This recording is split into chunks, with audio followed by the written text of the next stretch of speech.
O sujeito da psicanálise é constituído, além do corpo físico, por desejos e pulsões. Estes dois atributos trafegam sem que tenhamos nenhum controle entre duas instâncias, o inconsciente e o plano da consciência. O corpo, este da medicina, é uma mera caixa de ressonância dos desejos e das pulsões.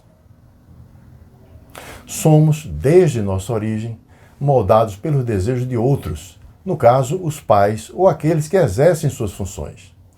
Na forma como fomos moldados, como um ser desejante, nessa relação pai, mãe, filho, construímos toda a nossa existência, realizando, amando e sofrendo, como é próprio do humano.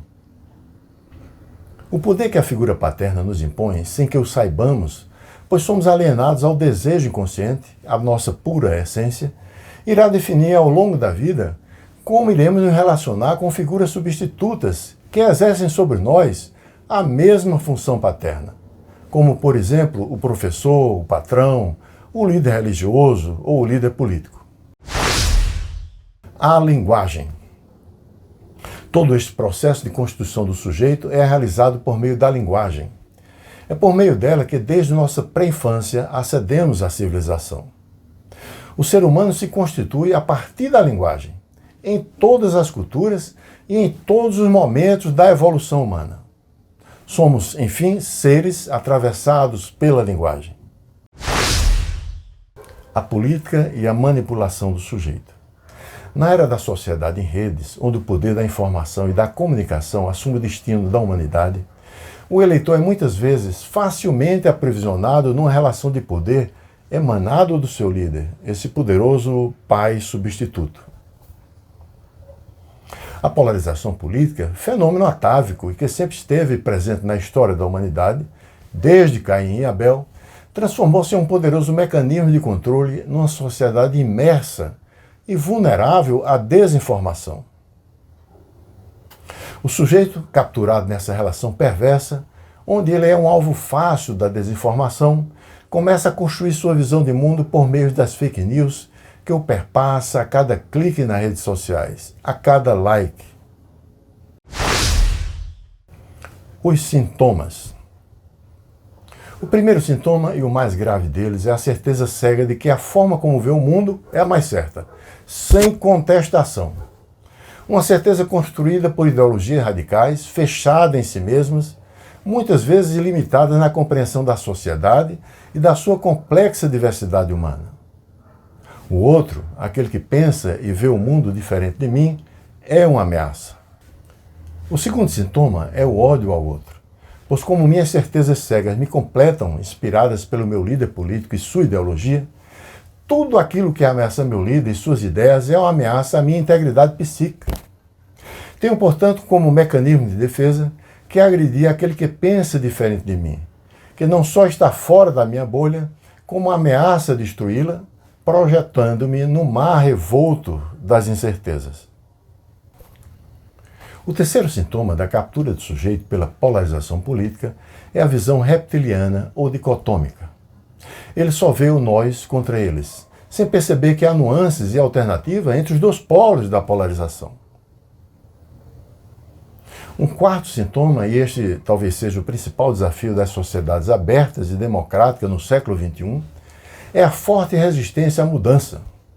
Quanto mais racionalidade e conhecimento se tentar colocar diante do sujeito, infectado pela radicalização ideológica, mais ele se fecha em sua bolha, construída muitas vezes com os tijolos da desinformação e cimentada pelo ódio ou pelo medo do outro. A democracia e seus desafios. A democracia é o momento supremo da civilização, conquistada após séculos de guerras e um incalculável rastro de morte e destruição, nesse longo caminhar da história da humanidade.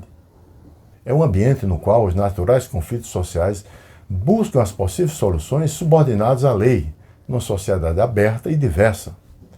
Uma diversidade humana que deve ser nutrida e respeitada, pois é nela que reside a força do dinâmico ambiente democrático. Mas como saber se não estou capturado em uma bolha? O primeiro e mais relevante processo é municiar-se de conhecimento de qualidade. aquele que sempre coloca a dúvida como principal farol desse nosso caminhar. Apenas por meio dele é que é possível ver o outro não como inimigo, mas como alguém que, pelo exercício do diálogo, podemos estabelecer uma relação de mútuo enriquecimento, na compreensão do humano, sobre suas vicissitudes e seus desafios a serem superados. No campo da política, um conhecimento que reconheça a impossibilidade de uma sociedade sem ela, sem a necessária estruturação entre o Estado e a sociedade civil.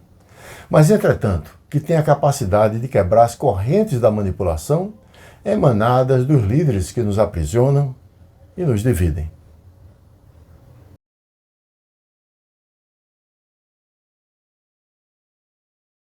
Acompanhar minhas lições de democracia é acompanhar meu caminhar nas leituras e reflexões sobre o tema, tentando jogar luzes sobre os fenômenos da política, sociedade e do sujeito da forma mais isenta possível e em profundidade.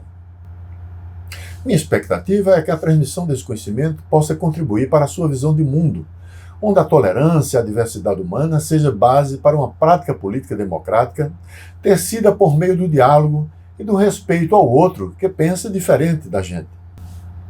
Abaixo, na descrição desse vídeo, se você está assistindo pelo YouTube, estão os links para acessar os vários vídeos que compõem a série Lições de Democracia.